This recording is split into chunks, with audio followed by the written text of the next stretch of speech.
Eligibility గురించి మాట్లాడుకుందాం. ఖచ్చితంగా మనం ఇంటర్మీడియట్ అనేది పాస్ అవ్వాలి, లేదు అంటే ఈక్వివాలెంట్ ఎగ్జామినేషన్స్లో పాస్ అవ్వచ్చు. ఫిజిక్స్, కెమిస్ట్రీ, బయాలజీ, లేదు అంటే బయోటెక్నాలజీ అండ్ ఇంగ్లీష్ సబ్జెక్ట్స్లో అయితే పాస్ అవ్వాలి. మీకు ఓసీ విద్యార్థులు అయితే కనుక 50%, ఓసీ విద్యార్థులు ఎవరైనా ఫిజికల్లీ హ్యాండిక్యాప్డ్ కనుక ఉంటే 45%, ఇక బీసీ, ఎస్సీ, ఎస్టీ వాళ్ళైతే 40% మార్క్స్కి వచ్చినా మీకు అడ్మిషన్ లభిస్తుంది.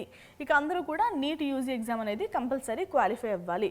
అండ్ ఇంకొకటి ఏంటంటే 31 డిసెంబర్ 2025 నాటికి మీకు 17 సంవత్సరాలు నిండి ఉండాలి. అంటే మీరు ఈ సంవత్సరం మీ అకాడమిక్ ఇయర్ ఇప్పుడు స్టార్ట్ చేస్తుంటే 2025, లేదు అంటే ఏ సంవత్సరంలో స్టార్ట్ చేస్తే ఆ సంవత్సరానికి 31 డిసెంబర్కి 17 సంవత్సరాలు నిండి ఉండాలి. ఓకేనా?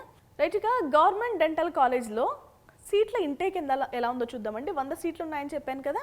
సో ఈ 100 సీట్లలో ఆల్ ఇండియా కోటాకి 15% సీట్లు కేటాయిస్తారు, స్టేట్ కోటాకి 85% సీట్లు అనేవి కేటాయిస్తారు. ఓకేనా? సో 15% అంటే 15 సీట్లు, 85% అంటే 85 సీట్లు అనేవి సో అలా క్లాసిఫై ఉన్నాయి. So right. ఇక ఎండిఎస్ కోర్స్ గురించి మాట్లాడుకుందాం.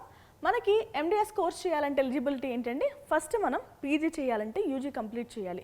సో అండర్ గ్రాడ్యుయేట్ ప్రోగ్రామ్ మనం ఎండిఎస్ చేయాలనుకుంటే బీడిఎస్లో చేస్తాం కాబట్టి బీడిఎస్ డిగ్రీ అనేది అప్పటికే పొంది ఉండాలి.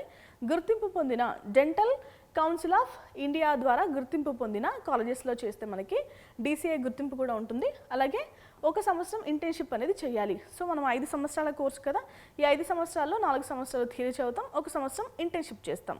సో మస్ట్ అండ్ షుడ్గా ఇంటర్న్షిప్ అనేది చేయాల్సిన అవసరం ఉందండి. అలాగే నీట్ ఎండిఎస్ ఎగ్జామ్ అనేది క్వాలిఫై అవ్వాలి. ఓకే. ఇంకా మనం స్టేట్ డెంటల్ కౌన్సిల్లో రిజిస్టర్ అవ్వాలి, కంపల్సరీ రిజిస్టర్ అవ్వాలండి. డాక్టర్గా మీరు మీ కోర్స్ కంప్లీట్ చేసిన తర్వాత, ఇంటర్న్షిప్ పూర్తి చేసిన తర్వాత మీరు కంపల్సరీ స్టేట్ డెంటల్ కౌన్సిల్లో ఎంబీబీఎస్ స్టూడెంట్స్ అంటే ఎంబీబీఎస్ కౌన్సిల్లో అయితే మీరు రిజిస్టర్ అవ్వాలి. ఓకే.